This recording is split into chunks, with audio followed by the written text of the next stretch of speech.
Well, of course, I'm really a Republican, you understand. I really believe that Jim Slattery is a hard worker. We've seen him follow through repeatedly on the things he has said he would do. He kind of takes the bite out of politics. He just brings a good name to the whole system.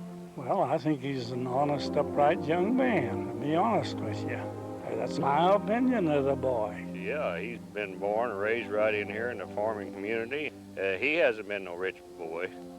He's been like the rest of us. He knows what the deal is. He has something to build on. He has had to make a lot of important decisions in the past, and it just brings wisdom, and I just like the word maturity.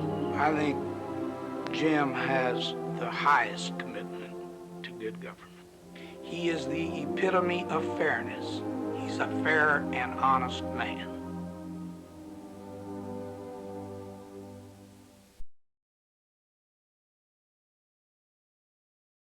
Growing up in Good Intent, Kansas, Jim Slattery learned the lessons that really matter. Hard work, the value of a dollar, caring that begins at home. And now in Congress, Jim gets things done. He said he would work hard to reduce the deficit, and that's exactly what he's done. His style is simple. He's independent. He's honest. So when you think about what really counts, you come back to the basics. Homegrown values, common sense, Slattery.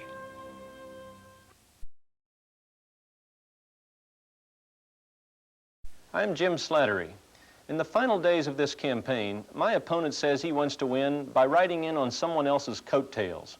For an inexperienced candidate, that may be an acceptable standard, but it most certainly is not acceptable to me, nor is it acceptable to intelligent and thoughtful Kansas voters. With your help, I will return to Congress and continue to be the independent voice I believe the people of Kansas deserve. Slattery.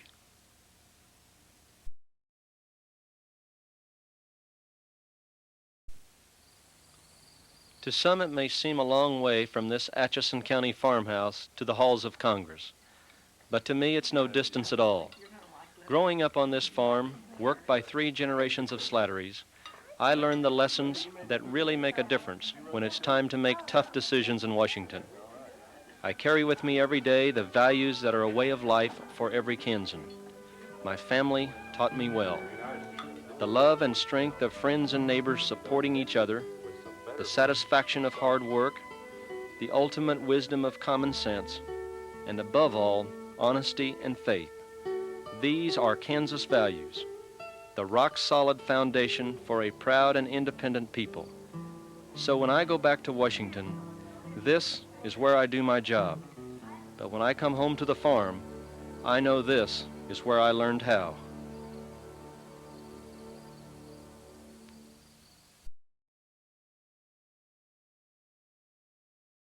Because of all of her efforts, devoting her life to the Navy and to his project, the nuclear submarine program, that she received a gift.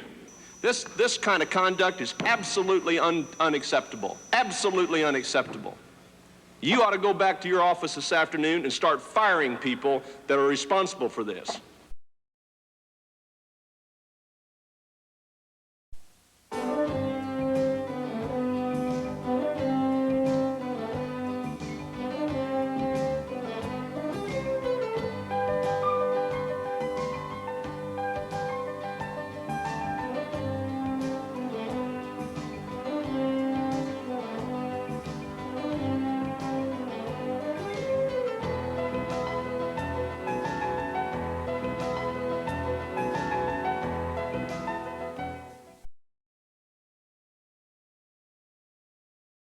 The merger application of the Santa Fe and Southern Pacific Railroads. After nearly 2 years of review, the ICC announced the denial in a meeting which lasted only 18 minutes. The ICC staff had recommended approval of the merger but called for special conditions to ease concerns about competition. We may not see a written explanation of the Commission's rationale until October the 20th. As a result of this decision, Santa Fe now faces 2 major competitors in the western United States that are each approximately twice its size. The Southern Pacific is on the brink of bankruptcy. I fail to see how this result will encourage competition in the rail industry. And Mr. Speaker, yesterday the Kansas House delegation wrote to the ICC to let them know we believe they should issue a written opinion immediately. We are entitled to an explanation of why the commissioners overruled their professional staff, and we shouldn't have to wait 90 days to get it.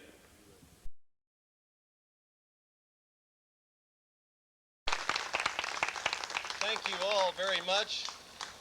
Can everybody hear that back and back? I want to. Okay, huh, Donnie? Pardon me? Thank you. I drive American cars, and as I stand here today, I'm standing in American-made shoes. I'm wearing an American-made suit. I have an American-made shirt on, and my Fruit of the Looms are even American-made. I'm proud to join Governor Carlin, Mayor Wright, Commissioner Hanna, Representative Wagnon, Commissioner Parris I see in the audience today, to express my solidarity with Kansas workers and farmers who are facing unfair foreign competition. I do not come here today to support protectionism. I come to support America's trading rights and to support action against those nations who violate those rights. For too long, the Japanese, the French, the Koreans, the Brazilians, and countless others have illegally discriminated against American products and unfairly destroyed American jobs. If we support free trade, and we must, these other nations must also support free trade and common practices. We should stand together as Democrats, as Republicans, as business and labor for a simple and basic idea. Fairness, fairness, fairness. We should never ask for more, but we should never settle for less. The sports world mourns today the passing of one of the great gentlemen of baseball, Dick Howser, the former manager of the Kansas City Royals, who delighted his fans with a 1985 World Series championship, lost his courageous battle with brain cancer, and died at the age of 51. The same determination of spirit Dick was famous for on the field earned him the respect and admiration of his family, friends, and fans when he applied it off the field in his fight against cancer. Dick Howser was not used to losing. He never managed a team that finished worse than second. His career highlights are a string of successes that even the most seasoned baseball professional could envy. In 1980, he managed the New York Yankees to the best record in baseball and became only the fourth manager in Major League history to win 100 games in his rookie season. In 1981, he took over the Kansas City Royals and led them to American League West titles in 1984 and 1985. And in 1985, the great triumph of his managerial career, Dick led the Royals drive to capture the World's Championship from the St. Louis Cardinals. Dick Howser, a man of kindness and courage, will be missed not only by Kansas City and the Royals, but by baseball fans the world over. I extend my deepest sympathies to Dick's wife, Nancy, and his twin daughters, Jill and Jan, and thank them for sharing the man who brought so much to Frank Carlson was a deeply committed Christian. At the age of 16, he organized a community Sunday school in his home area and was superintendent of a Baptist Sunday school for 20 years. He established a Bible class in Washington that is still active, and he started the Presidential Prayer Breakfast in 1953. In fact, as one of President Eisenhower's closest friends and most trusted advisors, he is generally credited with having played an important behind-the-scenes role in Eisenhower's affiliation with a church. It is told that when Kansas State College built a new chapel, Carlson invited Eisenhower, then president of Columbia University, to dedicate the new structure. The story goes that the two spent about a half an hour talking after this ceremony, and they were apparently both gripped by emotions at the time. And Eisenhower was prompted to say, and from what I've read, this is a quote, "Frank, if we are to continue to grow as a world-leading nation, there's one thing we will simply have to do, and that is to get back to the fundamental teachings of the great man who walked the shore of Galilee." My state of Kansas is immeasurably fortunate that when Frank Carlson's Swedish father, Charles Carlson, landed at Ellis Island, he was told to go west, young man. The young immigrant went as far as his funds would take him. Charles Carlson got off the train in Concordia, Kansas, with only 12 cents in his pocket, according to Frank. He had gone as far west as he could, but far enough west to make Kansans eternally grateful. Indeed, I join my fellow Kansans in mourning the death of Frank Carlson, who dedicated much of his life to serving the people of Kansas. Frank Carlson, a Christian gentleman, a devoted family man, a political giant. Enough cannot be said about Frank Carlson, who was aptly described by a journalist who I've never heard of by the name of Edna Nyquist as a politician without insincerity, a good man without pious self-righteousness, a popular man without being a social climber, and a confident man without a touch of the braggart. And I can't add anything more to that eloquent description of a truly great Kansan and a great American. I thank in the training of our workers if we want to be competitive in the next century. Some have said we need more spending cuts. Yes, I believe we do. How about the Super Collider? Where will my friends from Texas be when we vote on the Super Collider? And can we find the 218 votes? I hope we can. But in the final analysis, we have one simple question to answer. Are we at this time, as Americans, willing to forgo a little bit of our present so that we can build the future that we want for our children and our grandchildren? I hope we are. $3 trillion in one decade. And I believe that every American recognizes that that trend has to change.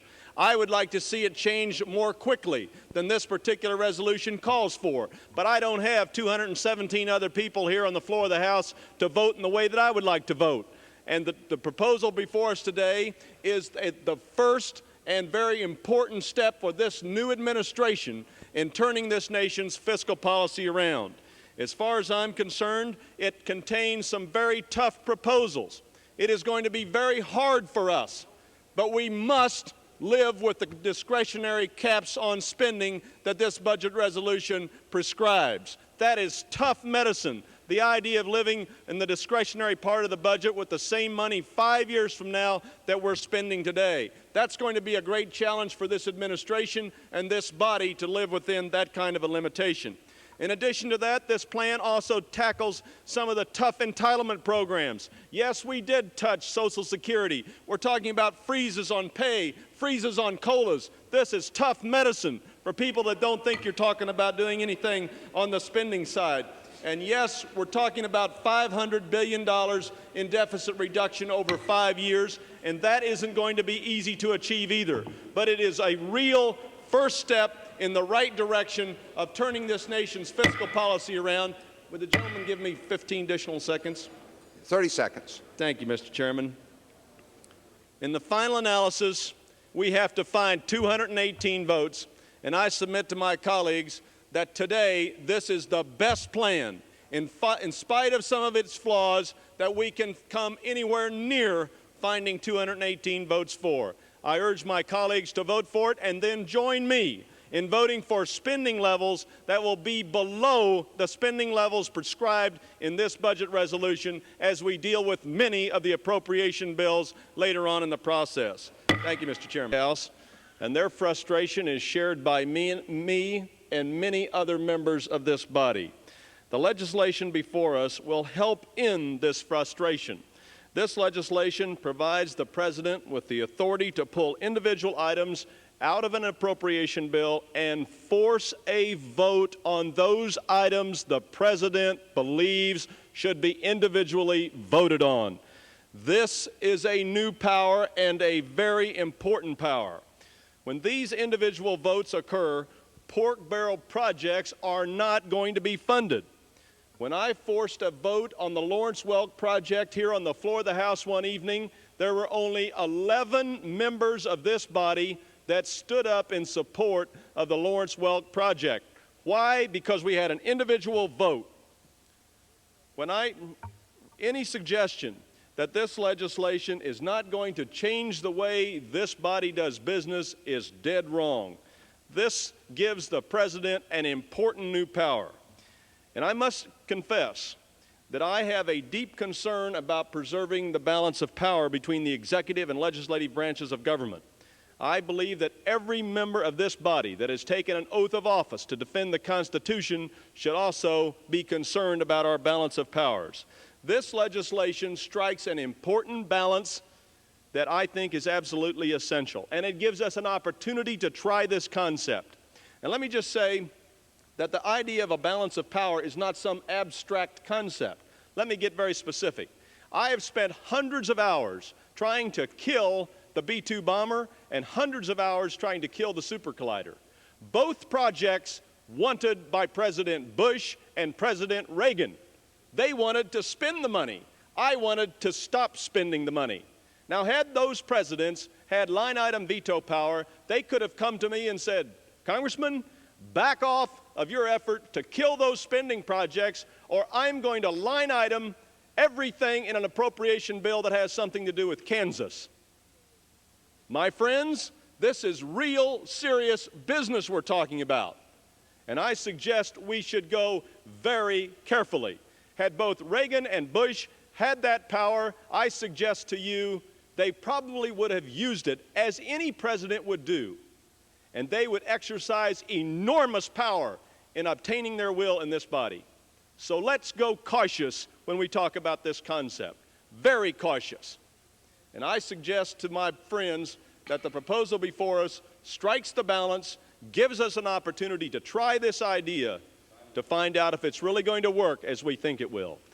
Thank you, Mr. Chairman. Of Topeka Central Congregational Church and author of the bestseller In His Steps, What Jesus Would Do. The school was located in the Tennessee Town section of Topeka in an old dance hall and speakeasy. Tennessee Town was so named because it was home to many African Americans who came to Kansas from Tennessee. In the gallery with us today are Charles Sheldon Suddeth and Margaret Suddeth of Topeka. Sheldon, as he is known, was a 4-year-old student of Charles Sheldon at this school in 1915. Sheldon and Margaret are accompanied by their son-in-law, Frank West, their granddaughter, Nicole West, and their grandson, Garland Blackwell. After the Civil War, Kansas became home to many African-American settlers who were known as the Black Exodus and were described as having Kansas fever. These exodusters established the first black settlement in Kansas in 1877 in Nicodemus, which is west of Topeka. This is the last survivor of a dozen all-black Kansas settlements and was declared a National Historic Landmark in 1974.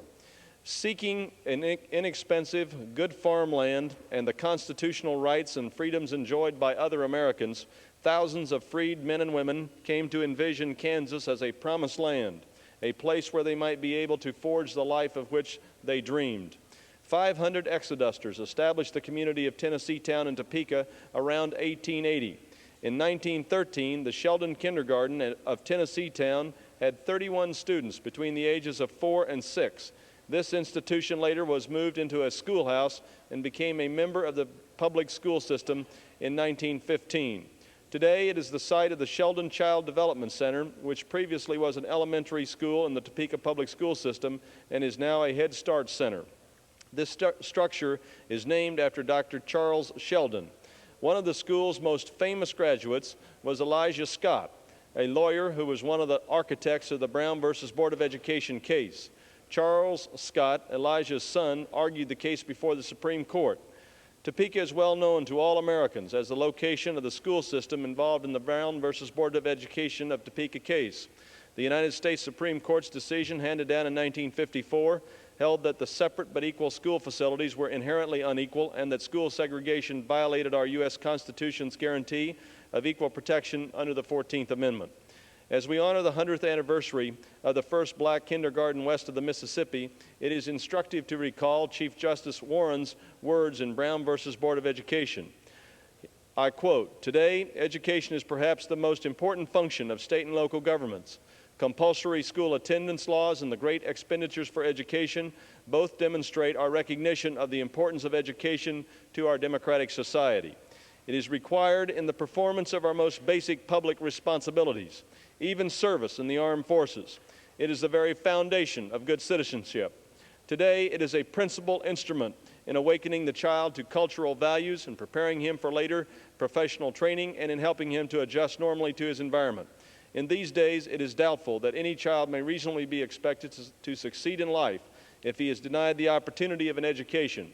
Such an opportunity, where the state has undertaken to provide it, is a right that must be made available to all on equal terms. As James Madison said, learned institutions ought to be favorite objects with every free people. They throw that light over the public mind, which is the best security against crafty and dangerous encroachments on the public liberty. These words are inscribed in the Madison Memorial Hall of the Library of Congress.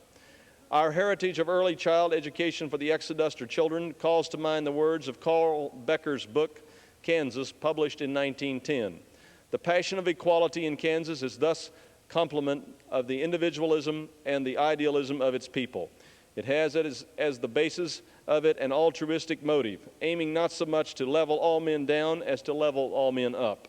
The Kansan's sense of individual worth enables him to believe that no one can be better than he is, while his confident idealism encourages him to hope that none need be worse. The Kansas spirit is the American spirit double distilled, in the words of Mr. Becker. In conclusion, please allow me to note the fine work of Mr. Sonny Scroggins of Topeka, the chairman of the Sheldon Kindergarten Anniversary Committee, who helped to make this special order possible. Mr. Speaker, I thank you for this opportunity to pay tribute to the first African-American kindergarten west of the Mississippi, and I ask unanimous consent to place in the record an article concerning Sheldon Sudduth and his noteworthy kindergarten. Thank you, Mr. Speaker. Do the same kind of thing. Well, if you can't get the print media to cooperate on establishing the press councils, there's no place for the broadcaster to be able to go to join. It's just an idea that I think the media has failed to talk about very much, so that the people are even aware that such a concept is around in a free society where you can approach this kind of frustration and this kind of problem without dealing with government involvement at all and having no First Amendment questions at all. I guess, could I make a response to that? The thing that I would point out is that with the fairness doctrine, what we in reality have today is at least the environment where the opposing views will be heard on the broadcast side of the media. And the newspapers are unfettered in what they can print, and there's really nothing to limit it beyond the laws of libel and slander. So as far as I'm concerned, the fairness doctrine again comes into play to provide a bit of balance in the presentation of information to the American public, and a healthy balance, I would add. Los Osos, California. Go ahead, please. I'm the next one? Yes, you are. Go ahead. You're on the air. Okay. My question is not so much about the fairness doctrine or anything like that. It has to do with, I hear so much talk on so many issues, and there's talk and talk and talk and talk. And my question has more to do with things like acid rain and questions like that about the environment, where we hear so much talk, but yet with something like acid rain, it's going to take 5 years before anything is done about it. And things like that, what do all these issues have to do with anything if we have no air to breathe, no forests to create air for us to breathe, or anything like that? I can't understand what all the talk is about while there is, I mean, there's so much talk and so much money spent on talk, and yet so little done about such crucial issues. Okay, let me hold you right there. That's a little bit off the topic, but I'm sure something that you members of Congress can address. Who wants to start? Very briefly, I mean, I think it's important to realize that in the United States House of Representatives, there are 435 men and women who represent very diverse districts all across this country, from Harlem of New York to the plains of Kansas. And it takes 218 of those people to agree to every word and every bill that we pass, to pass a law out of the House of Representatives. And it takes 51 people in the United States Senate, and ultimately the President of the United States has to sign it for it to become law. That is a laborious, time-consuming process. And I think that for those of us that deal with it every day, it is frustrating. And we get tired of talking too, but it's part of the process. Mr. Oxley, you want to add? Yeah, I don't know whether we get tired of talking, Jim, or just listening. But yeah. It depends on which side you're on. Both. You're absolutely right. It is, and it's. I think the gentleman calling from California has to recognize that there are always different sides to an issue. I happen to come from a state that produces a lot of soft coal. I think a number of things came from those hearings, and perhaps the most important one is, again, an opportunity to discuss what is going on in this country with respect to network ownership. And I, for one, have concerns about who owns the major networks in this country. And I'm not for sure what can be done about it in terms of restricting one's right, for example, to purchase a network. I am inclined to think at this point that very little can be done. But I think it is important, and I think these hearings helped deal with this, and that is to make sure that the people of this country know who owns the networks. So if General Electric, for example, which happens to be the nation's #2 defense contractor, owns NBC, which happens to be the nation's largest and best-rated network now, I think it's important for the American public to know that. And I think these hearings provided the opportunity to focus on that. Beyond that, I think there were a lot of really irrelevant questions asked at those hearings, candidly, and I think that there were some questions asked that were very parochial in nature, and some questions that were also asked that could have been, and probably were viewed by the broadcasters and by the network officials as intruding into their newsroom operation. And I, for one, was very sensitive about that. But on the other hand, I do think it is important for the American public to know who owns the networks. And I asked some interesting questions, I thought, about whether we should be concerned about whether, for example, if General Dynamics, which maybe does 95% of its business with the Pentagon, if it tried to acquire and did in fact acquire, for example, CBS, should we be concerned? Should we be concerned if some foreign interest tried to buy one of our news networks in this country? And I think that this is an issue that's going to become increasingly important to us, the fundamental issue of who owns America. And all I'm saying is it's one thing to try and restrict that. It's another thing, and I think it's important for us to try to communicate to the American public who owns who. Congressman Oxley, did you think they were worthwhile? Next week, in all probability, we may have a debate on the question of how the fairness doctrine should relate to cable stations and cable operators. So that was, I think, the gentleman's original question. And we may have a very heated debate next week on the floor of the House of Representatives about that very question. I think that's probably right, Jim, particularly as soon as the cable people figure out that they're going to be under the fairness doctrine, which I don't think they understand right now, but we'll take that bill up on the floor on Tuesday. My guess is there will be an amendment to clarify that one way or the other. I'd just like to say that I probably am campaigning the same as I did when I ran for the state legislature a number of years ago. And I believe that it's important for us to focus on issues, to get as many people involved as possible, focus on sort of grassroots operations. I believe in that sort of approach. As an incumbent member of Congress, it's interesting that during the last campaign, for example, I mean, we were in session until the 15th of October, I think. So in terms of the way you conduct yourself, obviously you're conducting your official business until the day you adjourn. So your campaigns tend to be compacted. Which isn't all bad. Which isn't all bad, I suppose. But one of the points that I would make also is that it is true that today we are spending much more on political advertising. No question about it. But see it in context. The reality is we probably spend more in this country advertising shampoo than we do in communicating and advertising political ideas and political philosophies. So I'm one of these people that strongly believes that our democracy is enhanced, is improved, is made stronger by a vigorous, well-financed campaign that focuses on issues. That isn't the case when you're dealing with what I consider to be sort of meaningless personality type issues. So to the extent that you focus on issues, the more intense, the more active, the better financed the campaign. I think the people of the country will ultimately benefit from that, and so will our government and democracy. Fairness doctrine legislation on the House floor next.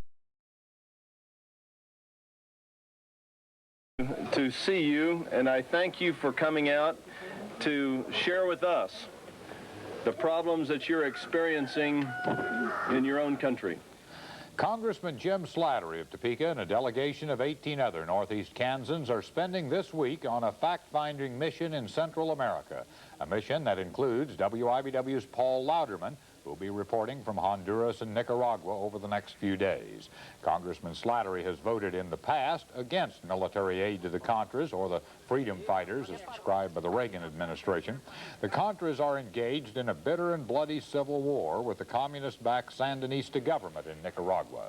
During the next several days, we'll show you the faces and the places of these two Central American countries as we follow the Slattery delegation.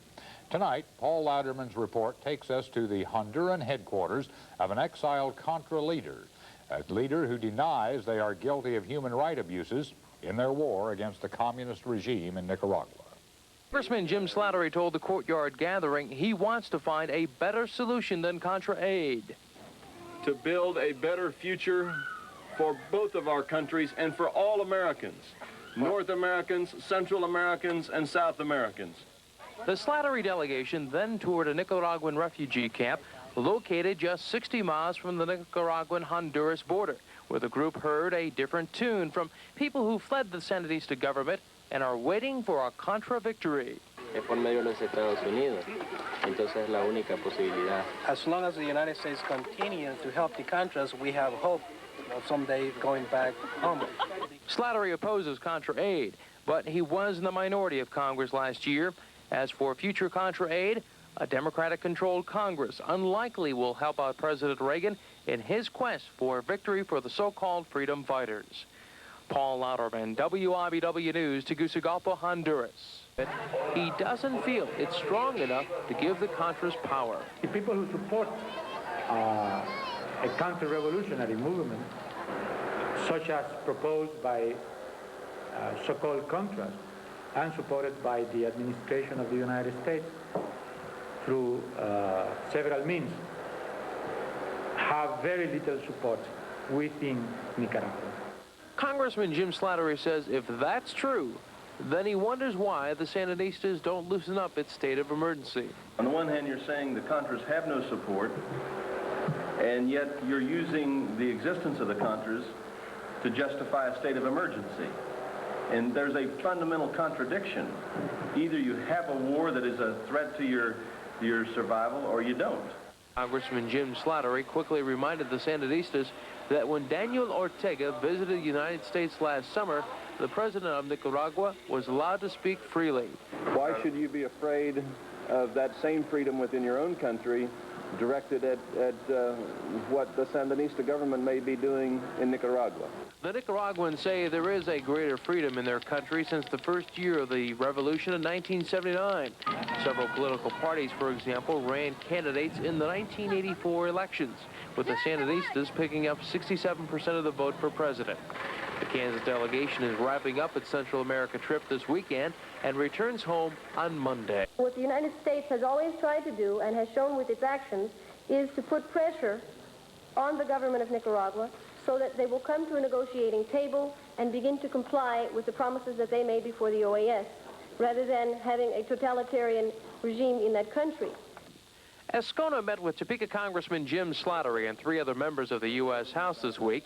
He says he would also welcome more economic aid from the U.S., particularly Kansas, to help feed the poor. It's estimated that 70% of the Honduran youth suffer from malnutrition. Paul Louderman, WIBW News, Tegucigalpa, Honduras. I think everybody, including the United States and Honduras, would hope that the democratic resistance would spend all of its time inside its own country. U.S. Embassy officials here in Tegucigalpa say that their presence here in Honduras is an effort to build a security shield from outside forces. Briggs says there's no sign that the Sandinistas will talk with the Contras to work out a negotiated settlement. Topeka Congressman Jim Slattery says while he opposes Contra aid, he warned the Nicaraguan government this week he might change his mind if they did not lift the restrictions instated during the latest state of emergency in Managua. Paul, war waging to the north. And we hope that in the years to come we'll be able to resolve our differences and live in peace. Due to the war, Mayor Rodriguez hopes Topekans can send some supplies. Papel, lápices, papers, medicina, paper, pencils, aparatos quirúrgicos, surgical equipment, which we like so much. Representatives of the Manhattan Friendship Cities Project immediately donated $1,000 worth of medical supplies to help the cause. For that group, it still had plenty left over to help. So joining us from Washington to discuss how the session is going for Kansas is Congressman Jim Slattery. Congressman Slattery, we know that the appropriations for the overall government spending bill was passed a lot quicker this year than last year. Is that a good indication that all is going well between Congress and the President? Well, I certainly think it's a good reflection from the standpoint that last year we had this incredible continuing resolution, which I voted against, and after that vote was cast, a number of us communicated to the President and to the Speaker of the House that we would never vote for another one of these continuing resolutions, and we were sending a message that we wanted the business to be conducted in a different way.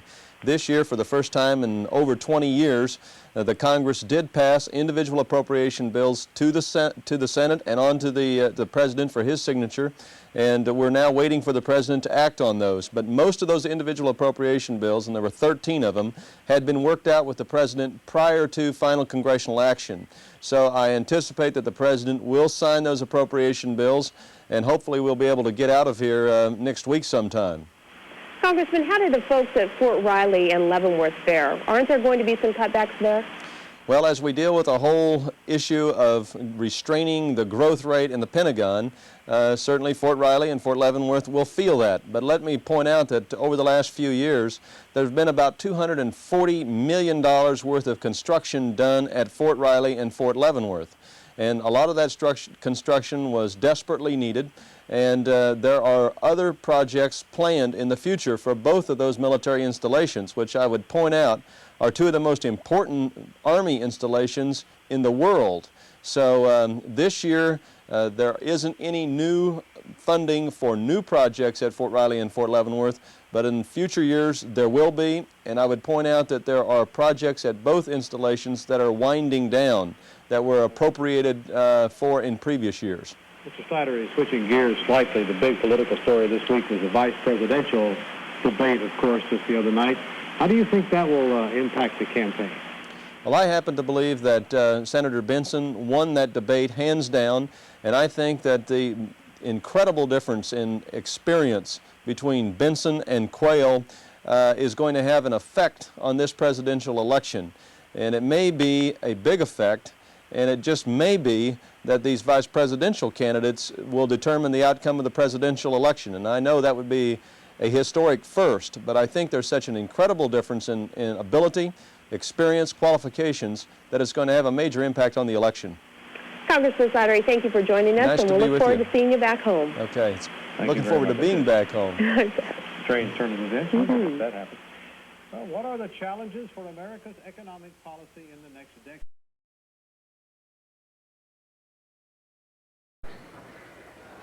Please admit the Honorable Jim Slattery, U.S. Congressman from the 2nd Congressional District of Kansas.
Mr. Speaker, Mr. President, members of the Kansas Legislature, and my fellow Kansans, thank you very much for that warm greeting. It reminds me a little bit of that story I once heard about Henry Ford returning to his ancestral homeland in Cork, Ireland. And upon his arrival in Cork, Ireland, the Irish civic leaders approached Mr. Ford and asked him for a contribution to the hospital fund. And Henry Ford reached for his checkbook and wrote out a check for $10,000. This was a lot of money in 1918. And the local civic leaders went back to their offices, and in their exuberance, one of them happened to be the publisher of the local newspaper. And he ran banner headlines the next morning that read, "Ford contributes $100,000 to hospital fund. And when the papers hit the street, the publisher went out to see Mr. Ford, and he apologized profusely for the error that had been made and promised that he would write headlines the next morning of equal size saying Ford contributed only $10,000 to hospital fund. And Mr. Ford said, that isn't necessary. He said, I'll give you the other $90,000 providing that you inscribe above the entranceway to the hospital these words, I came among you and you took me in. So, thank you. You all make me feel like that you have taken me in. And it's an honor to address a joint session of the Kansas legislature, and I thank you for that invitation. It has been more than 10 years since I last spoke in this historic chamber, and I recall that time with fondness, and I treasure to this day the friendships made and the lessons many of you taught me. I enjoy telling people that I grew up in Good Intent, 3 miles east of Eden, Kansas, and then later I was lucky enough to serve in this body and sit right over there by justice and love and in front of wisdom. And I've always thought that that sort of uniquely prepared me for the future. Mr. Speaker, I also recall those lively debates that you and I would occasionally enter into here in the well on tax policy and other matters of the day, and I recall those times also with fondness. It's nice to be back. The greatest promise of America is the promise of opportunity, the opportunity to become what we are capable of becoming. This promise of opportunity drew my Irish immigrant great-grandparents to Good Intent more than 130 years ago.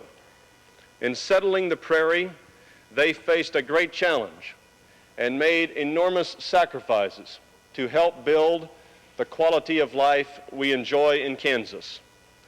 Today, our greatest challenge as lawmakers, as business and professional leaders, as educators, as farmers and workers, and as parents and grandparents, is to continue what our ancestors began by preparing our children and grandchildren for the opportunities that await them in a competitive global economy.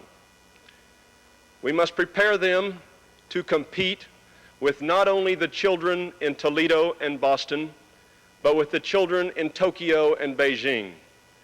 This is our mission. Today, as our ancestors before us, we stand at a fork in the road. Before us, two paths diverge. It is our Kansas tradition to choose the road less traveled and to plan for the future. Examples of how Kansans can compete and win in the 1990s. Author Kenneth Davis, who wrote a history of his home state, which he simply called Kansas, said a friend once told him, I've never met a Kansan anywhere whose heart wasn't buried in Kansas. Davis captured the spirit that is alive in all of us.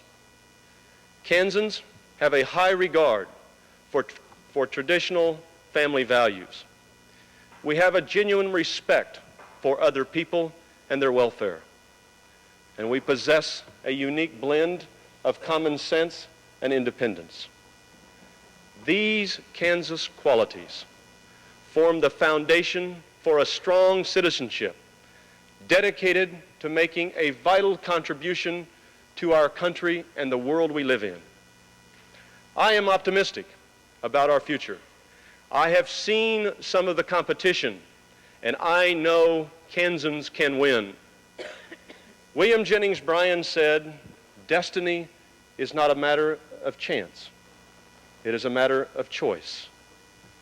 It is not a thing to be waited for. It is a thing to be achieved. We must begin the journey of tomorrow with a single step today. Two roads diverge.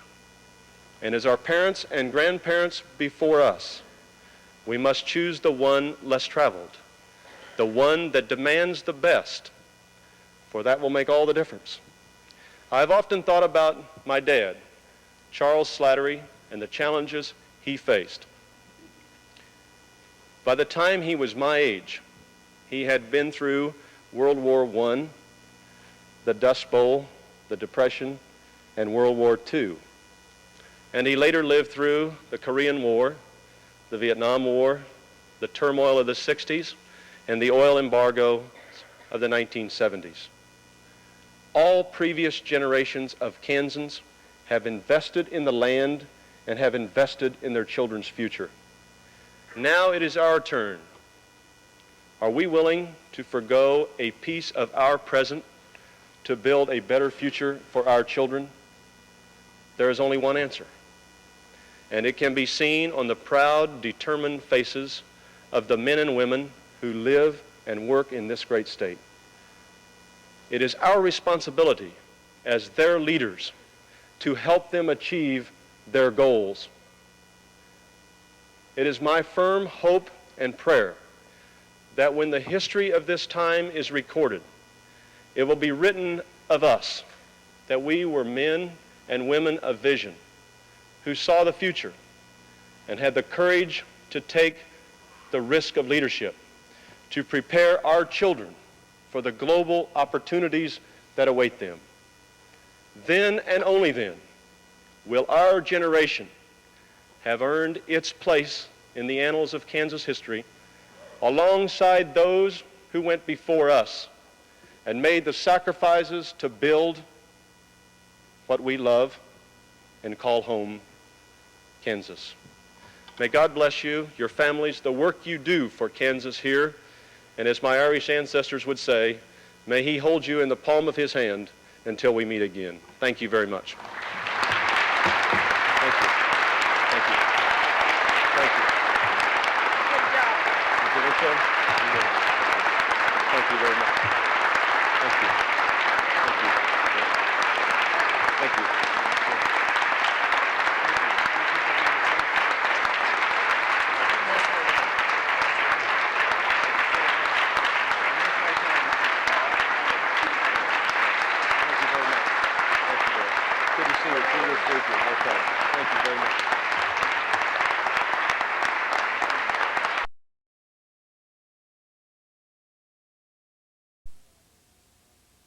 Representative Jim Slattery, Democrat from Kansas, do you agree with Chairman Panetta that too many games are being played with the budget these days? Well, as far as I'm concerned, the chief executive, whether it's the president or the governor of a state, has a responsibility to make tough choices when they make their recommendations on the budget to the lawmaking body. And President Bush the other evening in his message to the country and his message to the Congress did a great job of setting forth all the good news, but he didn't do a very good job of telling the American public how he proposed to pay for his new initiatives, and in fact has left about $8 billion in budget cuts open. In other words, he is refusing, at least to this point, to be very specific about where those cuts are going to come from, other than to say that they're coming from that big bundle of non-defense discretionary spending that amounts to about $136 billion. So we do need some more details on the President's budget. Good evening. We're very pleased to have with us Congressman Jim Slattery, Democrat from Kansas, and a member of the Budget Committee. As far as I'm concerned, one of the real problems we've had in this country at all levels of government is the fact that politicians have made a lot of cheap, irresponsible political promises right before an election to tell the people exactly what they wanted to hear with the expectation of winning their votes, and then finding themselves in a situation after the election where their rhetoric was not anywhere near fiscal reality. And as far as I'm concerned, I hope that in the next elections we'll be able to focus the political debate a little better, and it will be done at a higher level where the American public will be able to really get a clear idea of what kind of choices we have to make, with the realization there isn't any free lunch. And I hope that we can do that. But I really appreciate your comments, and I appreciate your call this evening. If you are. Mm-hmm. Okay. Congressman, the session's wrapped up. What good or bad news came out of the session for Kansans? Well, as is always the case, there's certainly a lot left a lot of work left to be done, but there were some positive things achieved this session, particularly in the area of Medicare. As far as I'm concerned, we put in place the first step toward reforming the Medicare reimbursement system for physicians. There's part of it that I don't particularly like, but at least we're going to take the first step toward making the reimbursement system much more equitable. In addition to that, a lot of senior citizens will probably be pleased to hear that catastrophic was repealed except for the Medicaid buy-in provisions and the spousal impoverishment provisions. And I think that issue also will be revisited after the first of the year. Minimum wage legislation was passed. And then from a local standpoint, we were able to get some funding for a bridge in Manhattan, and the Bioscience Center at the University of Kansas in Lawrence was funded to the tune of $5.2 million. And the badly needed new domiciliary facility at the VA hospital in Leavenworth was also funded. And when you consider that those projects are very important to the future of Kansas, I was pleased that we were able to get those funded. So on balance, I think it was a pretty good session, especially considering where we were last June during the demise of Jim Wright and the fact that Tom Foley and Dick Gephardt had to come in and really sort of start from the get-go. And as far as I was concerned, Tom Foley this year did a terrific job of bringing the House together and putting this partisan bickering behind us. I think he gets high marks for that. Congressman, I think probably the most glamorous, if you will, or at least most watched thing was the pay raise. If you could tell us, how you voted and how you feel about what happened, I'd like to hear that. Well, I voted against the pay raise, as you may know, and I'm one of these people that has focused on deficit reduction since I've been in the Congress, and we made significant progress on that front this year. And it just seemed like to me I could not justify a pay raise of the size that was contained in that legislation in light of the fact that I've been asking people to make sacrifices to help the country and to help us solve this problem. But we did make good progress in dealing with the deficit this year, and compared to where it looked like we were going to be several years ago at this time, and if you recall, we were looking at a $300 billion deficit. We're down now, according to the President, to be in the neighborhood of about a $105 billion deficit. So we've made terrific progress. We've got a long ways to go. But I just felt like that I couldn't vote for a pay raise of the size contained in this legislation, given the fact that I have focused so much attention on deficit reduction and asking people to help us solve that problem. When you're elected to public office, either you're honest or you're dishonest. And it's been my observation that honest people stay honest, and dishonest people maybe become more dishonest when they're in public life. So I supported some of this ethics reform legislation. I think it's important, but I just don't want to see members of Congress think that we can pass a few laws and change a few rules and then instantly everybody's going to be, quote, ethical. I don't think that's the way the real world works. That should have been addressed, that haven't been addressed at this point, that will be a major priority going back into session? There certainly are several issues that were not adequately addressed this year that will hopefully be addressed next year. One of them is the ongoing battle with the deficit, and hopefully President Bush will come to the Congress at the first of the year and give the Congress a good budget that does outline a plan to bring about more deficit reduction. And in addition to that, there are a whole bunch of environmental issues that I think are going to receive top attention next year, particularly the whole question of acid rain and the clean air bill and the question of air toxics, and also the need to reauthorize what's called RCRA, which is a Resource Conservation Recovery Act. These are some of the environmental issues that I think are going to receive a lot of attention next year. I'm actively involved in legislation that deals with both of these issues, and I will predict that before the 101st Congress finishes its work next year, that the passage of a new Clean Air Act will be the top achievement of the 101st Congress. With Channel 12 in Wichita, how are you? Hi, Dave. How are you doing? Good. We just have a couple minutes, so I wanted to get right, obviously, to the big story of the day, and that is the resignation of your Speaker of the House there. Any surprise there? What's your reaction? Well, Dave, I wasn't surprised. I was expecting the Speaker to resign today, and I think that the Speaker made a difficult choice, But he made the right choice for the country and for the Congress and for the Democratic Party. And I think now it's important for us to heed his advice, and that is to not seek revenge and to get on with addressing the urgent problems facing the country. And if we do that, I think we can get this period behind us, and it will be good for the country and good for the Congress. You said hopefully there will not be any kind of revenge. Assess, if you will, the relationship right now between the Republicans and Democrats. Is it pretty cool right now? Well, among some it may be, but I would say the broad majority of the members of the House on both sides of the political aisle recognize that they have to work together to make this system of government of ours work, and they're committed to doing that. Unfortunately, there are a few partisan zealots on both sides of the political aisle that have the capacity to poison the water. And I think that has happened in the past, and hopefully under the new leadership of Congressman Tom Foley and Congressman Dick Gebhardt, we'll be able to move into a new era where that sort of cheap partisanship is put to side, and more focus is placed on the substantive, urgent issues that face this country, whether you're talking about the savings and loan problem, agriculture and the need for drought assistance, or for the budget matters that we have to deal with. Goodness knows we have an awful lot of hard work to do, and we should be personal politics back here in Kansas. Any closer to making a decision on what you're going to do next year? I'm certainly closer. I'm closer with every passing day, but I haven't made a final decision. I will be making that decision in the not-too-distant future, and I'll be letting you know as soon as I do. Is there anything particular that you're waiting on? Are you taking a poll? Are you waiting to see, let's say, what Dan Glickman does? What?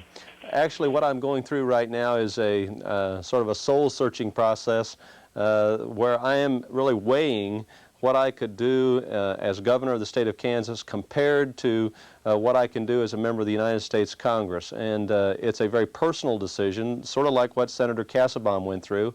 And my wife Linda and I are sorting all of that out and trying to figure out what it is that we want to do with our lives in the next few years and what it is that we can do with our lives. And it's a very personal decision, and that's what we're in the process of making, and I don't feel rushed to do this. I feel like I have several months to do it without disadvantaging other members of my party, and that's what I plan to do. Okay, Jim Slattery, thank you very much.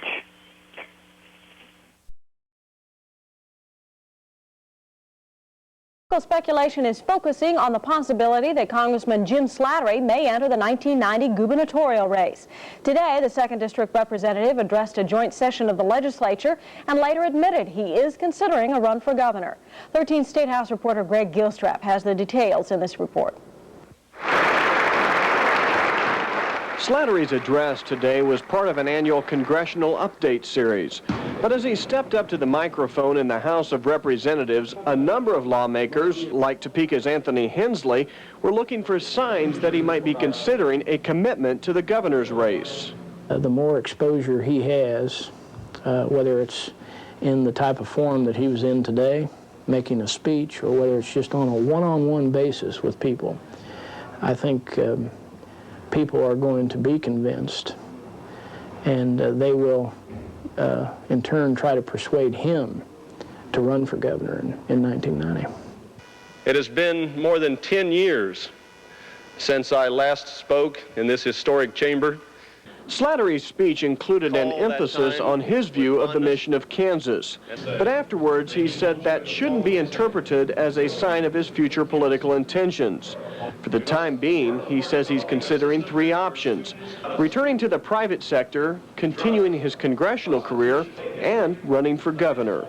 I got 5 letters in my Topeka office yesterday from all over the state urging me to run for governor. So we're getting quite a bit of interest, and I'm flattered by that. But again, in the final analysis, the question is, where can Jim Slattery do the most good? Can he do more good for Kansas and Washington, or here in Topeka as governor? The 2nd District congressman says he has not set a date for making a final career decision, but he said if Democrats are waiting to find out if he'll be a gubernatorial candidate, they'll have their answer before the end of the year. Greg Gilstrap, 13 News, the State House. By the year 2003, there may be 19 million homeless people in this country. That's a statistic that frightens Tipper Gore. So she set out to change things 3 years ago when she formed the national group, Families for the Homeless Foundation. Well, what's going on here? How come we're seeing them on so many street corners? So I tried to learn as much as I could about it, and I was stunned to find out that there are families, women, and children. There are 2 to 3 million homeless people in this country now, and the number is growing. Homelessness is most apparent out east, where people have to sign up on waiting lists to work 12 hours every other week for a minimum wage. But some project that we may soon see a migration of those homeless people to the Midwest. To the area like in Topeka where we have help wanted signs up all over, there's waiting lists for those kind of jobs. Gore says homelessness is a hidden problem in rural states like Kansas, and people gathered today say it's a problem that's not being addressed by the state.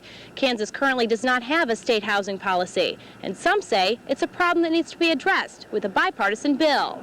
My sincere hope is that the long-term problems can be addressed, and much of that will have to come through legislation. The group agreed that you just can't be good at feeding people if you want to help the homeless. Long-term success will require job training so these people can get good jobs. Gwen McKillop, 13. Enjoy these kind of programs, and it's fun to have an opportunity to visit with you, and it's equally fun to have an opportunity to visit with the people that call in. Well, you are on a bit of a summer break, aren't you, from your congressional duties in Washington? It's called that, but I just returned from the Jefferson County Farm Bureau dinner up in Ozaki this evening, and had an opportunity to visit with Farm Bureau members up in Jefferson County. So that's what our break is all about. It gives us an opportunity to come back to our districts and spend a lot of really intense time visiting with our constituents. You're also doing something else during this break, aren't you? Aren't you kind of a decision-making point here as to this question as to whether or not you're going to change career paths, as to whether or not you're going to come back and run for governor or attempt to keep your congressional seat? Isn't this the time? Well, we're coming very close to that time where a decision has to be made, a final decision, and for all practical purposes the decision has been made, and my wife Linda and I are in the process of sort of putting the final touches on that, and we'll be making a public indication as to what direction we'll be headed in the very near future. Yeah. Well, I had actually heard from, as we say in the trade, reliable sources that it might come as early as this week, and I understand now that it'll probably be next week. That's probably a little optimistic about this week. Next week is more probable.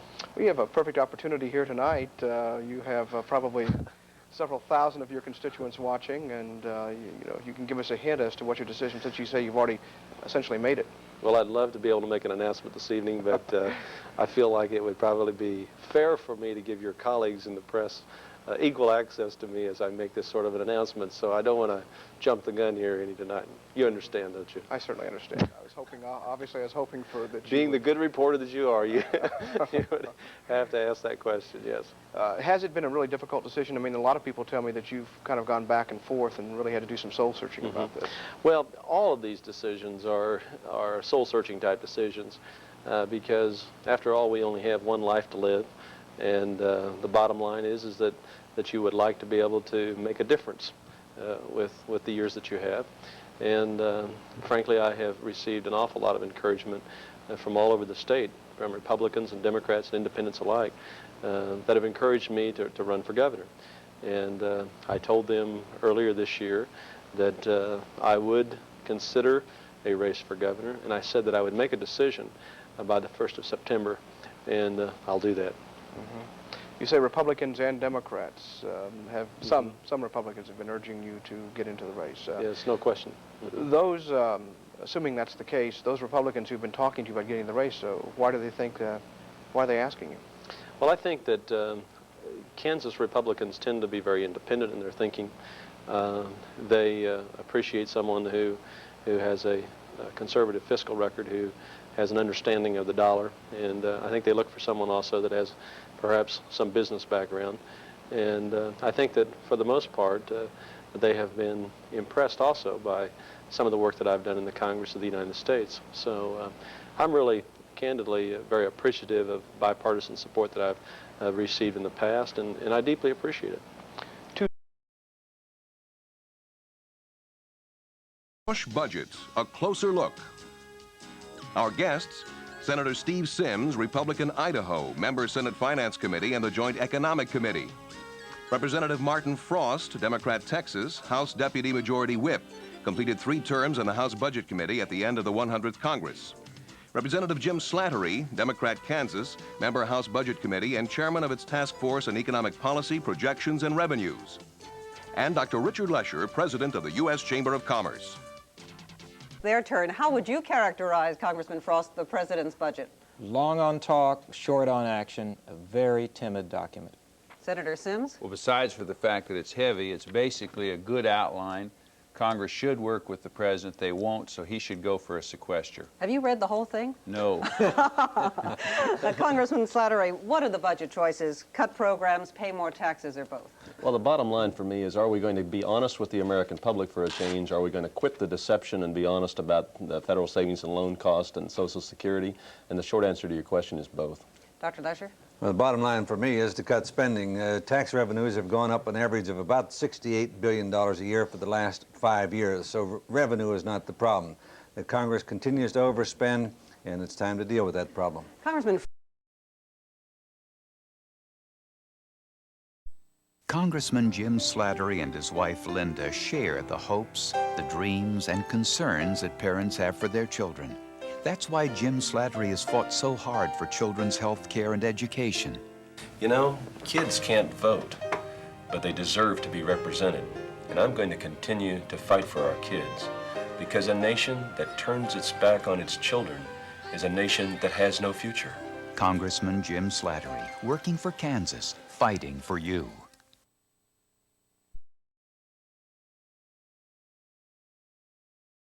Should the names of all House members with bank overdrafts be released? I support releasing the names of all members of the U.S. House of Representatives who had overdrafts at the House banking facility.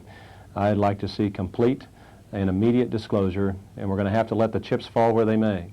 Individual members are going to have to explain their conduct on this to their constituents. What is your own record with regard to your House bank account? Several years ago, House bank officials contacted me to notify me that I had an overdraft. I immediately responded and made a deposit that I'd been carrying around in my pocket for several days and then just forgot to make. And at that time, I asked about overdraft protection, and I was told that the House bank facility did not provide that. But what they had done for 40 years is merely advance a member's next month's pay to cover any overdraft that they might have had. And they had apparently been doing this for 40 years. Then I asked the bank to notify me if I ever had another overdraft. Well, the bank never did call me. And I also examined my monthly bank statements. And I assumed that they had been prepared like monthly bank statements by a Kansas bank, and that it would show a negative balance if you ever had one. Well, no such negative balance ever showed up on any of my monthly bank statements. And I therefore assumed that I did not have an overdraft. However, in the last few days, I have learned that this information may not be accurate, and probably is not accurate. But as I said here this evening, I don't know exactly how many overdrafts I may have had. I do know, however, that I'm not among the 66 people that have been identified as the worst abusers of the bank privilege, and I also know that I have never overdrafted my account by more than my next month's pay. So as soon as I get the information, I'll be providing that to the people that I work for in Kansas. If you think one person can't change Congress, you don't know Jim Slattery. This is a B-2 stealth bomber. The price tag, more than $1 billion each. When the first ones were built, the president asked Congress for 75 more. But Jim Slattery said no, and helped rally Congress to fight the B-2. I believe in a strong national defense, but we just can't waste billions on weapon systems we don't need. We have to reduce the deficit. That means making tough choices, and the B-2 just has to be eliminated. The White House, the Pentagon, and powerful members of Congress put the heat on Jim Slattery. But Jim Slattery won't vote yes when his conscience says no. The defense contractors lobbied hard, the Pentagon really lobbied hard, and frankly, they tried to intimidate me. Jim Slattery stood up to the White House. He stood up to the special interests. Congress cut the B-2 and saved taxpayers $50 billion. Jim Slattery, proving one person can make a difference.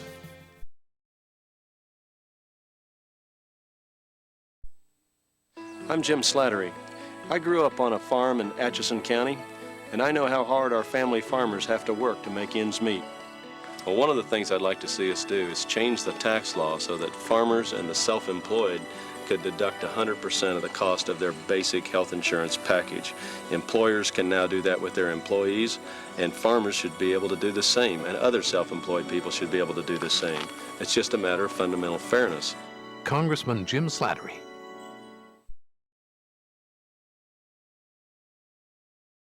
Congressman Jim Slattery is fighting to protect American jobs.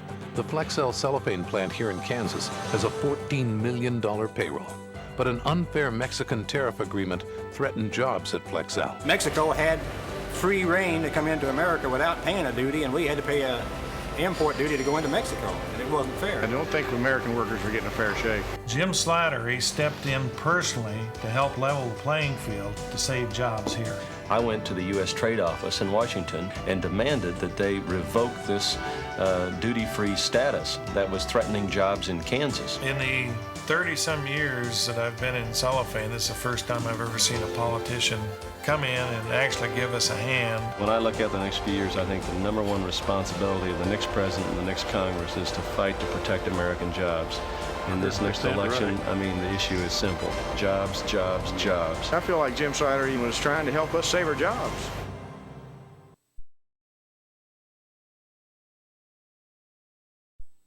I'm Jim Slattery. I grew up on a farm in Atchison County, and I know how hard our family farmers have to work to make ends meet. And I'll tell you something, there aren't very many members of Congress these days that have had that experience.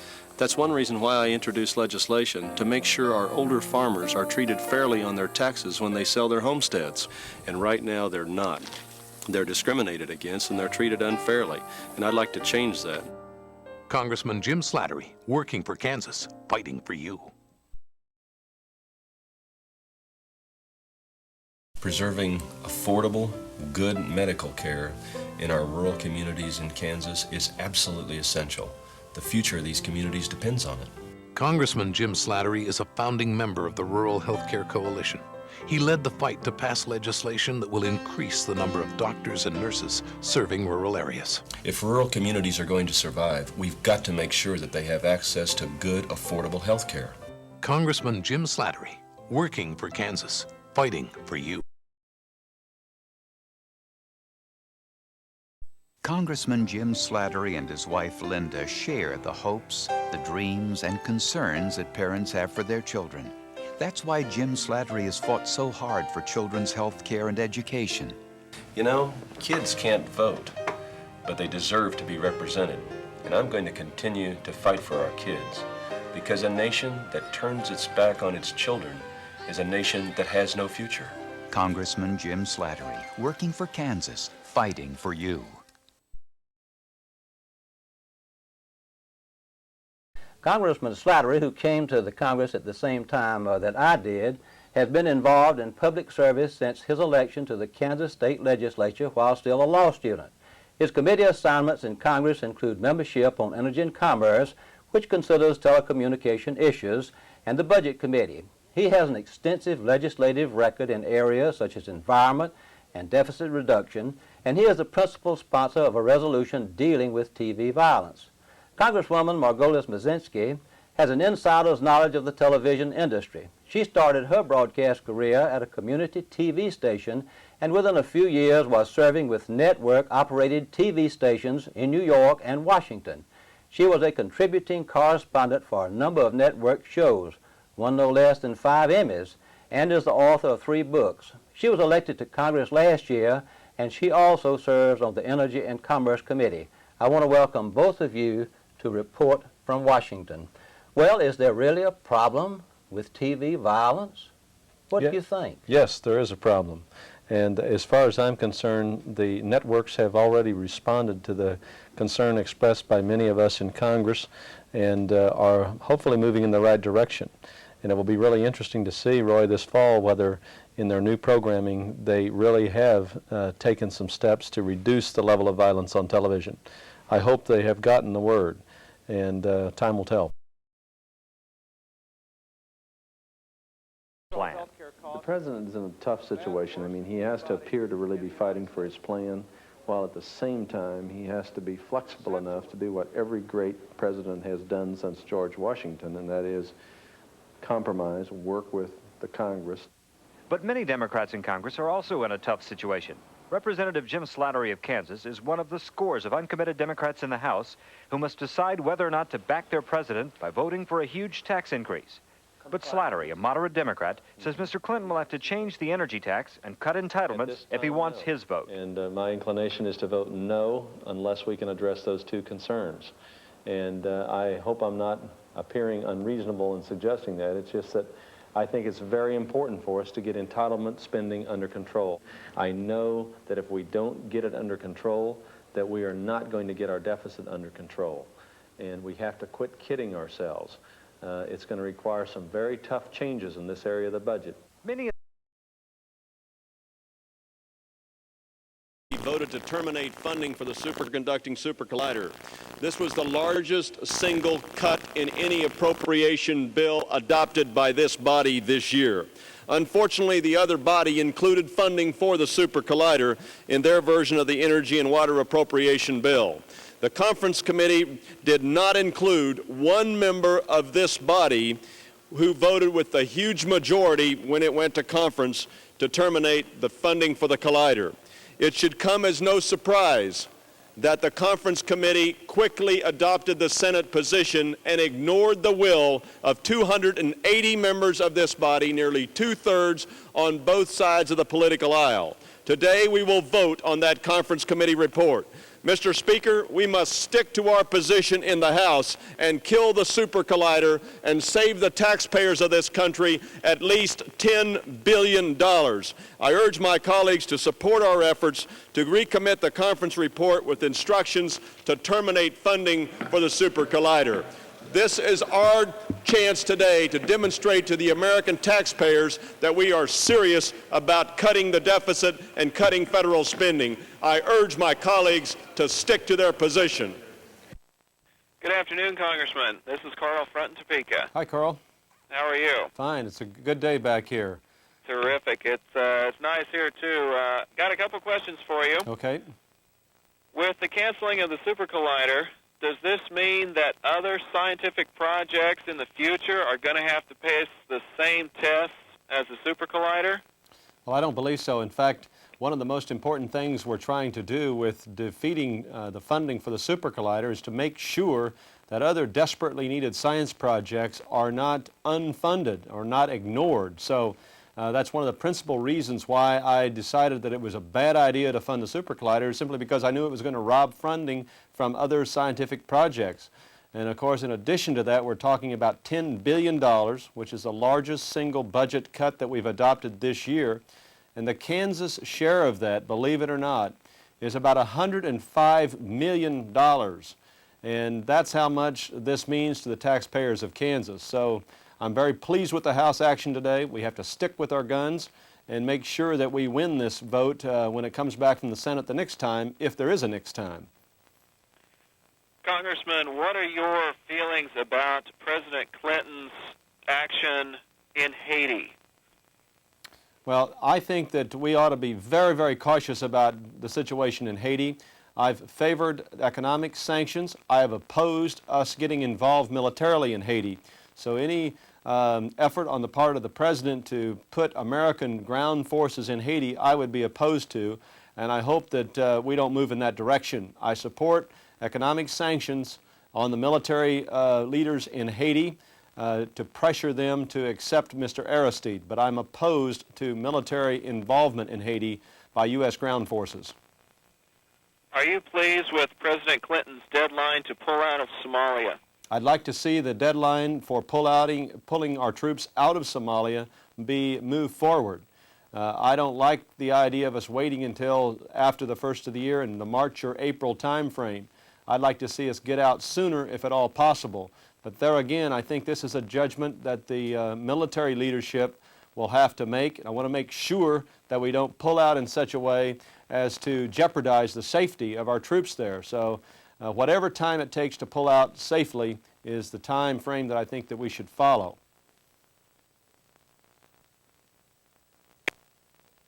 Funding that was passed by the Senate yesterday and is headed to the President? I'm sorry, I didn't hear the first part of your question. Are you familiar with the rural health care funding that was passed by the Senate yesterday and is headed to the President? Well, I support rural health care funding. I've always been very supportive of the National Health Service Corps, which is designed, for example, to make sure we get some assistance to pay for health care providers in rural areas. And I will support anything that will help us achieve a better health care delivery system in rural Kansas.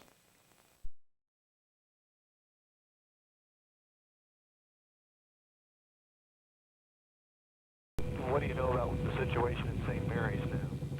Up, and away. Congressman Jim Slattery took to the sky to assess the damage. What he saw left him speechless.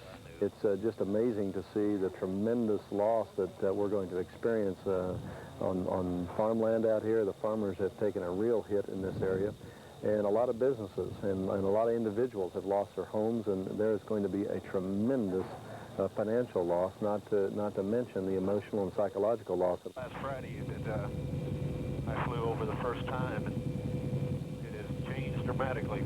Slattery got briefed on all northeast Kansas damage, especially the hardest hit area in Manhattan, the Dix Addition. Does anybody know whether the Dix area is now flooding, or what's the situation there? Have the sandbags held? As we flew over, some of the sandbag area broke loose, and the water started going in at that time. Well, they've taken a hit now, haven't they? Slattery also took a first-hand look at the Tuttle Creek Dam. Thank goodness we have something up here holding back at least part of this, huh? There's a great picture, folks.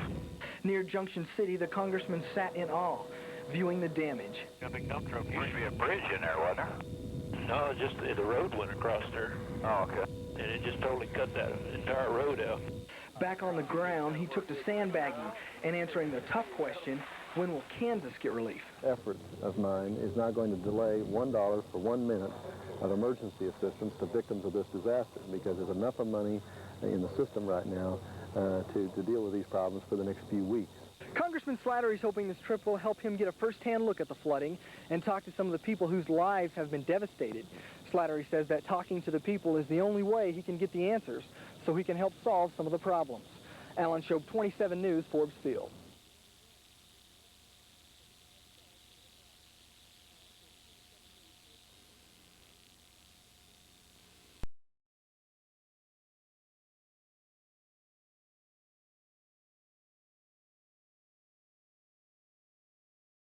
Democrat of Kansas, what's the sentiment among House Democrats?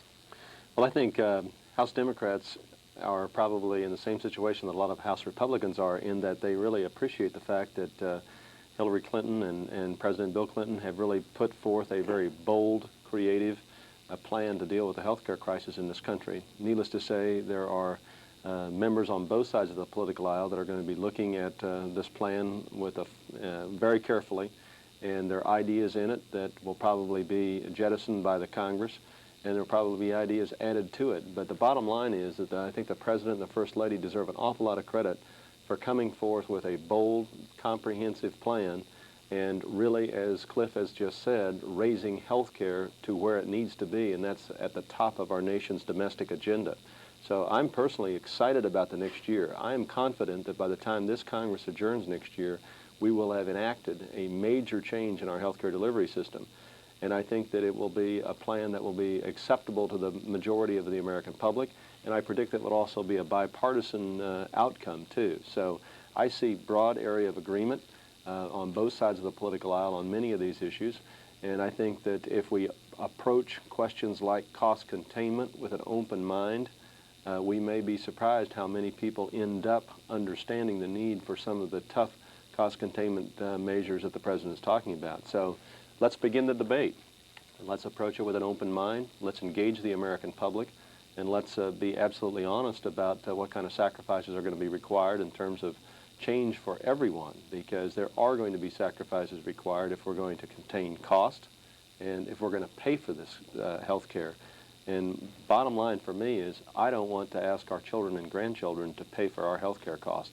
I think it's critically important that we do it ourselves. Thousands of Topekans greeted the President out at Forbes Field early this afternoon to welcome him here to the Heartland. Mike Dinas is out at Forbes right now. Mike, a very exciting day out there. Yes, very exciting. A lot of anticipation and excitement out here for Northeast Kansas.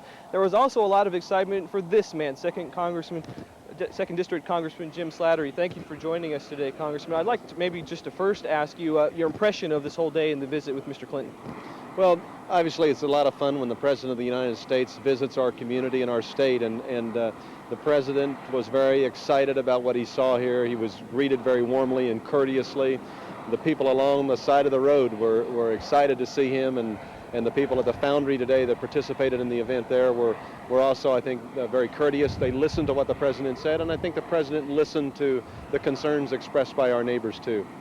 It's been said that one of his reasons for his visits here was to try to get you on his health care reform bandwagon. They're calling you a swing vote at this point. Can you maybe give us some of your concerns about what he's proposing as far as health care reform?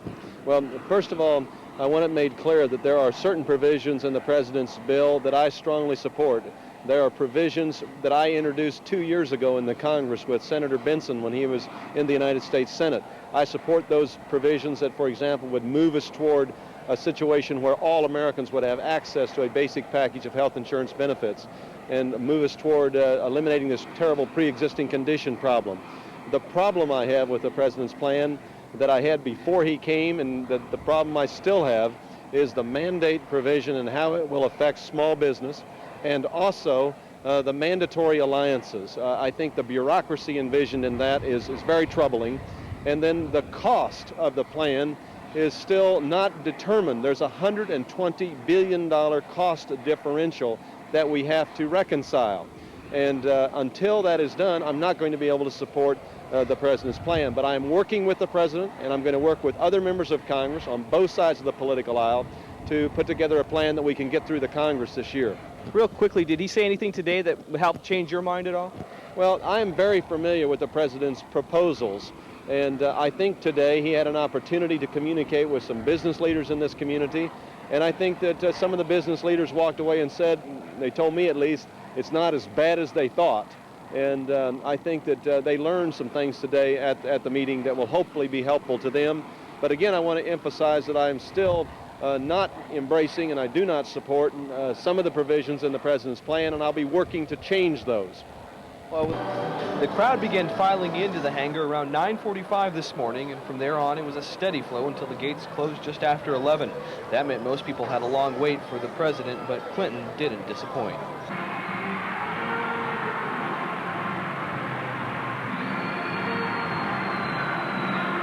What this country needs is moderate, aggressive progressivism of people who are dedicated to getting together and getting things done. Cut down on the rhetoric, turn up the action, put people first, and move the country forward.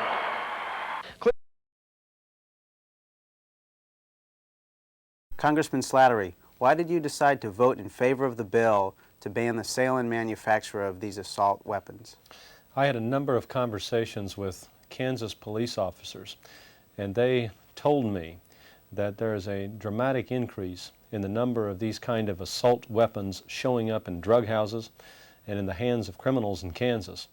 And I'm absolutely convinced that this measure will make it more difficult for young people and gang members and other criminals to acquire these kind of deadly assault weapons. And we're talking about a very small number of weapons, but they're enormously dangerous. What was different from this bill than the one you voted against in 1991? In 1991, I voted against a proposal that was very poorly written, and that proposal was overwhelmingly defeated by the House of Representatives because it would have really made it possible for a bureaucrat to ban a whole bunch of semi-automatic weapons that could have been legitimate hunting weapons. This proposal is much more narrowly crafted. And we're not going to see, in my judgment, any bureaucrat that's going to be able to go out and try to ban a lot more semi-automatic weapons than those specifically defined in this legislation. And we're talking about only a handful of the most deadly assault weapons currently available. Why do you believe that this does not violate the Second Amendment rights, and are you worried about further steps to encroach Kansans' ability to keep and bear arms? Well, I've been a long-standing defender of the Second Amendment, and I strongly believe that people in this country have a constitutional right to keep and bear arms. And this proposal, in my judgment, does not infringe upon that right any more than previous restrictions on sawed-off shotguns, for example, and machine guns. I think this restriction on semi-automatic assault weapons, just a small number that we're talking about that are the most deadly, is clearly a reasonable restriction that is constitutionally permissible. Second District Congressman Jim Slattery was one of those voting on the tax rewrite bill today. He joins us now live from the nation's capital. Congressman, first, did you vote for or against the overhaul measure? I voted for the bill today, Kelly. Overall, will this bill be good or will it be bad for the people of Northeast Kansas?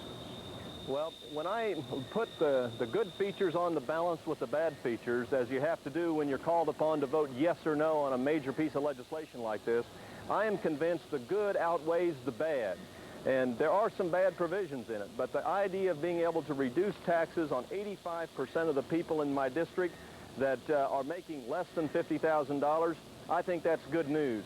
I like the idea of a minimum corporate tax to make sure that the largest international corporations which have not been paying federal income tax will now be paying federal income tax under this bill. So on balance, I believe the bill is going to be fairer for the huge majority of working men and women in this country and people in the low and middle income tax brackets. And for those people in the upper income brackets that have taken advantage of a lot of tax shelters to, in many cases, totally eliminate their tax liability, those people are going to see a tax increase so that those who have been paying their fair share can see a slight reduction in taxes for a change.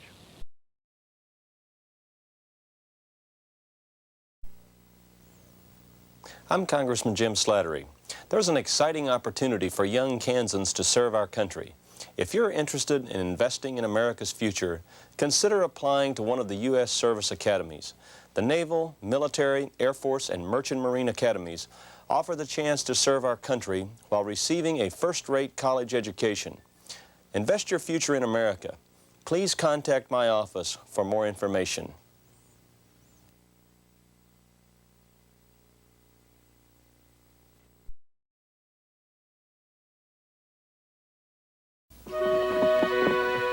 No one's prouder to be from Kansas than Jim Slattery. He grew up in a family farm in Atchison County in the community of good intent. And the values he learned here have shaped his life ever since. Hard work and responsibility. Neighbor helping neighbor. Faith in God and family. Jim Slattery put himself through college, doing everything from driving a bakery truck to pounding railroad spikes. At 24, he became one of the youngest legislators in Kansas history. He went on to become a successful businessman and a national leader who's fought to cut big government down to size.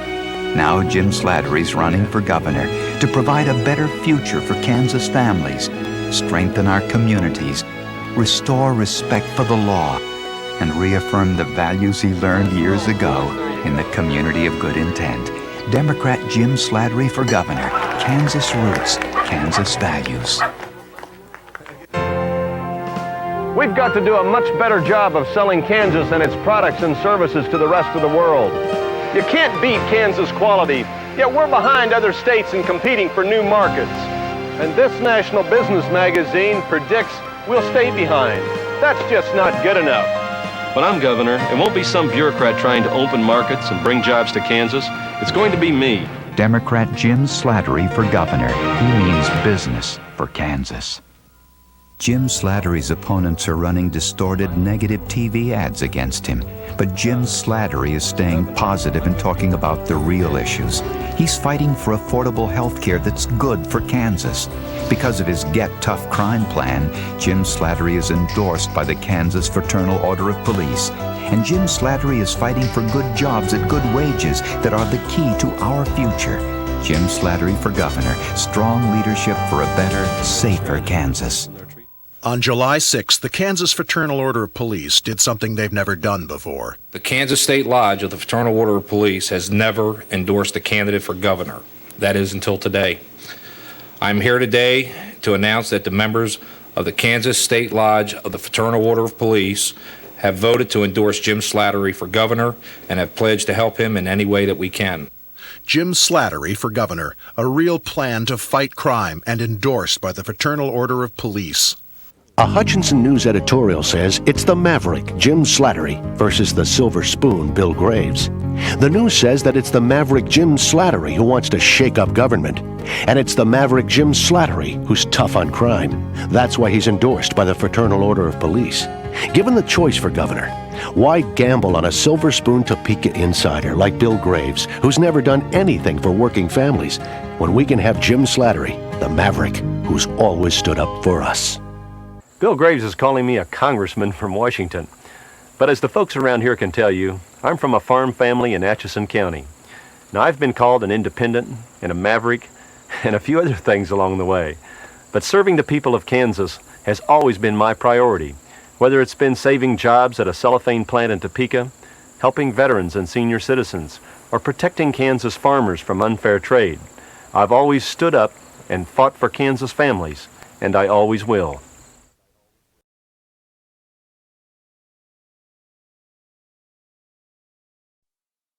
Pat Roberts went to Washington nearly 40 years ago. The world has changed a lot since then. We have new problems that have to be solved. The war in Iraq, the war in Afghanistan, gas prices, jobs, and a growing debt that Washington is leaving for you to pay. But you and I can change that. I'm Jim Slattery, and I approve this message because I need your voice and Kansas needs your leadership. Join my campaign today and tell your friends that together we're going to change the way Washington works and solve our problems. I'm Jim Slattery. I grew up in Good Intent, Kansas. I worked horses for spending money in high school. I paid my way through college working on Kansas railroads. In 1994, I ran for governor, traveling all over the state, visiting with Kansans. Lately, I've been fighting to make sure Midwest businesses and workers get a fair shake in Washington.